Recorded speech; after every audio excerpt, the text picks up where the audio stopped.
अस्सलामुअलैकुम व्यूवर्स, मैं हूं आपका होस्ट, आपका दोस्त ज़िया अमीन और आप देख रहे हैं मेरा यूट्यूब चैनल इंग्लिश गुरु। इतना तो सभी जानते हैं कि इंग्लिश लैंग्वेज के अंदर ए से लेकर जेड तक 26 लेटर पाए जाते हैं जिन्हें हम हरूफ कहते हैं। जिस तरह उर्दू में अलिफ से ये तक 37 हरूफ होते हैं, इसी तरह इंग्लिश के अंदर ए से लेकर जेड तक 26 लेटर पाए जाते हैं। लेकिन सब लोग ये नहीं जानते कि वो 26 लेटर्स मिलकर मुख्तलिफ़ किस्म की आवाज़ें बनाते हैं और वो आवाज़ों की तादाद है 44 साउंड प्रोड्यूस करते हैं 26 लेटर। और समटाइम्स ऐसा भी होता है कि कोई लेटर किसी वर्ड के अंदर अपनी आवाज़ खो देता है। ऐसे लेटर को जो किसी वर्ड के अंदर अपनी आवाज़ ना निकाले, अपनी आवाज़ खो दे, उसे हम साइलेंट लेटर कहते हैं। हमारा आज का टॉपिक भी है कि साइलेंट लेटर्स के रूल्स क्या हैं। तो उनमें से चंद एक रूल्स मैं आपके साथ आज की वीडियो में डिस्कस करने जा रहा हूँ। नंबर 1, पहला रूल ये है कि जब भी इंग्लिश का कोई वर्ड के से स्टार्ट होगा और उसके फौरन बाद एन आ जाए, तो इस सूरत में पहला लेटर के साइलेंट कर दिया जाता है, यानी इसकी आवाज़ नहीं निकाली जाती। जैसा कि आपके सामने एग्जांपल लिखी है नो, KNOW। इसके अंदर के से स्टार्ट हो रहा है और फौरन बाद एन आया, इसलिए इसको हम कनो नहीं पढ़ते, नो पढ़ते हैं। इसी तरह से नॉक, इसी तरह से नाइफ, इसी तरह से नेक, इसी तरह से नी, इसी तरह से नेव, नॉट और बहुत सारे वर्ड्स जो इसी असूल के मुताबिक के से स्टार्ट होंगे और उनके बाद एन आएगा, तो हम के को प्रोड्यूस नहीं करते, साउंड साइलेंट कर दिया जाता है। रूल नंबर 2, जब भी कोई वर्ड एन पे ख़त्म हो रहा हो और उससे पहले एम आ जाए, जब भी कोई लफ्ज़ एन पे ख़त्म हो रहा हो और उससे पहले एम आ जाए, तो हम एन को प्रोड्यूस नहीं करते, इसको साइलेंट कर देते हैं।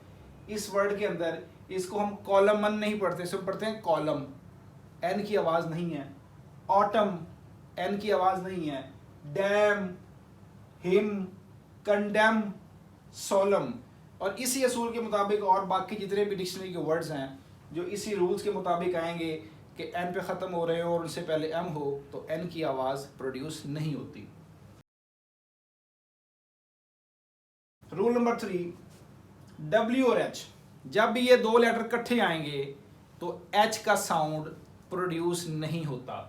फॉर एग्जाम्पल, इसको हम वहाए नहीं पढ़ते, वाई पढ़ते हैं। वट, वेन, वाइट, वेल और विच, इन तमाम वर्ड्स के अंदर डब्ल्यू के बाद एच आया, इसलिए एच का साउंड नहीं प्रोड्यूस होगा। रूल नंबर 4, जब भी एम और बी इकट्ठा आ जाए, किसी वर्ड के अंदर एम और बी इकट्ठा आ जाए, तो बी का साउंड प्रोड्यूस नहीं किया जाता। For example, it's not called comb, इसे हम पढ़ते हैं कॉम। क्लाइम, लिम, लैम, बॉम, थम, डम। इसी तरह से अगर रन ऑनलाइन भी हो कि ये बीच में आ रहा हो, आगे भी लेटर हों, तो असूल सिर्फ ये याद रखना है कि एम और बी इकट्ठे आ रहे हों तो बी का साउंड नहीं होगा। फॉर एग्जाम्पल, एक वर्ड है प्लम्बर,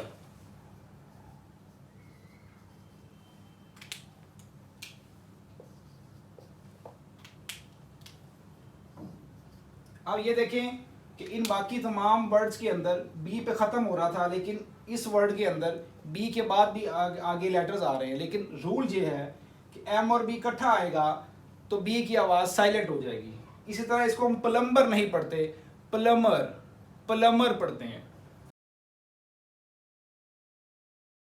नेक्स्ट रूल ये है कि जब भी वर्ड्स के अंदर जी और एन इकट्ठा आएगा तो जी की आवाज़ प्रोड्यूस नहीं होती। For example, design, sign, resign, foreign, campaign और बहुत सारे अल्फाज जो इसी रूल्स के मुताबिक हैं, उसमें जी की आवाज़ साइलेंट होगी। नेक्स्ट रूल ये है, जिन वर्ड्स के अंदर डी और जी इकट्ठा आ जाए, डी और जी इकट्ठा आ जाए तो डी की आवाज़ प्रोड्यूस नहीं होती। अब ये नॉलेज नहीं है, इट्स नॉलेज। डी का साउंड, जिस तरह डॉग है वो डी का साउंड प्रोड्यूस नहीं हो रहा। नॉलेज, ब्रिज, बजट, फ्रिज, जज, एज। इसी तरह से नेक्स्ट रूल ये है कि अगर कोई वर्ड एच से स्टार्ट हो रहा हो और उसके बाद वॉवल आ जाए तो हम अक्सर औकात ऐसा करते हैं कि एच का साउंड प्रोड्यूस नहीं करते। लेकिन ये तमाम वर्ड्स के अंदर ये रूल फॉलो नहीं होता, लेकिन चंद एक लफ्ज़ों के अंदर ये रूल फॉलो होता है कि अगर एच से वो वर्ड शुरू हो रहा है और उसके बाद को वॉवल साउंड आ रहा है तो हम अक्सर औकात एच को साइलेंट कर देते हैं। फॉर एग्जांपल, इसको हम हॉनेस्ट नहीं पढ़ते, ऑनेस्ट पढ़ते हैं। इसको हॉनर नहीं पढ़ते, हम ऑनर पढ़ते हैं। इसी तरह इसको हम हावर नहीं पढ़ते, आवर पढ़ते हैं। नेक्स्ट रूल है कि जब भी ई वर्ड्स के एंड में आता है तो इसकी आवाज़ प्रोड्यूस नहीं की जाती। जैसे before, bridge, example, give, some, have, home. इन तमाम वर्ड्स के अंदर ई एंड पे आ रहा है, इसलिए ई की आवाज़ प्रोड्यूस नहीं की जाती। इसके अलावा दो कंसेप्ट और पाए जाते हैं साइलेंट लेटर के हवाले से। एक को कहते हैं डाइग्राफ और दूसरे को कहते हैं ट्राइग्राफ। ये क्या होते हैं?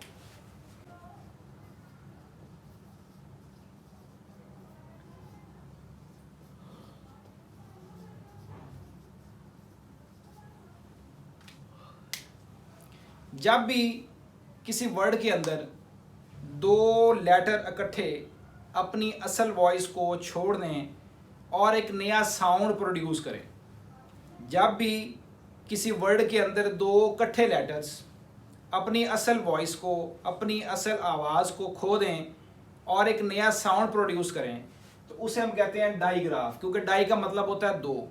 इसी असूल के मुताबिक जब तीन लेटर्स इकट्ठे एक वर्ड के अंदर अपनी असल साउंड को खो देते हैं और एक नया साउंड प्रोड्यूस करते हैं तो उसे हम कहते हैं ट्राइग्राफ, क्योंकि ट्राई का मतलब होता है तीन।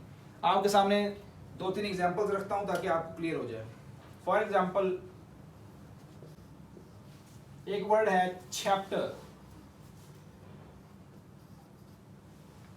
इतना सब जानते हैं कि ये जो लेटर है सी, इसके दो साउंड हैं, या ये का साउंड देता है या ये स का साउंड देता है, सीन का। फॉर एग्जांपल, कैट, कार, इसमें इसका साउंड के का है, काफ का है।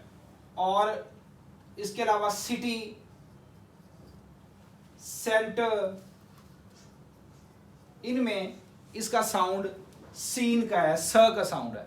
लेकिन अब यहां पर इसका आवाज ना ये कहैप्टर है ना ये सहैप्टर है, इसको हम पढ़ते हैं चैप्टर, यानी 6 की आवाज देते हैं। और एच का साउंड भी सबको पता है कि एच का जो साउंड है वो हैन यानी ह का साउंड है,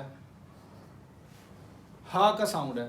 तो अब इसको ना हम कहैप्टर कहते हैं ना हम सहैप्टर कहते हैं, हम इसको पढ़ते हैं चैप्टर, क्योंकि ये दो लेटर अपनी असल वॉइस खो चुके हैं और एक नई वॉइस इन्होंने जनरेट की है, नया आवाज़, नई साउंड को प्रोडक्शन किया है। इसलिए इन दोनों लेटर्स को हम कहते हैं डाइग्राफ, क्योंकि इसमें दो साउंड ख़त्म होकर एक साउंड जनरेट हुआ है। इसी तरह से ट्राइग्राफ में तीन लेटर्स इकट्ठे अपनी असल वॉइस खो देते हैं और एक नई वॉइस, जिस तरह एक वर्ड है मैच।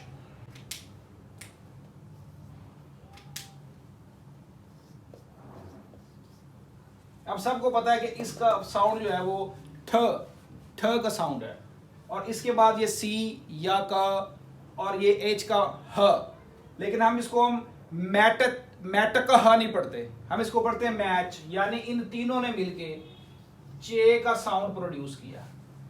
इन तीनों ने अपनी असल वॉइस खो दी और तीनों ने मिलकर एक नया साउंड प्रोड्यूस किया, इसलिए इन तीनों को कहते हैं ट्राइग्राफ, यानी तीन लेटर्स की आवाज़ ख़त्म और एक साउंड प्रोड्यूस हुआ।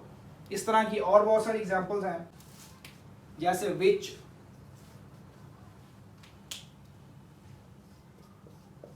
इसमें भी TCH आता है और आवाज इसकी खो दी है। इसके अलावा शेड्यूल,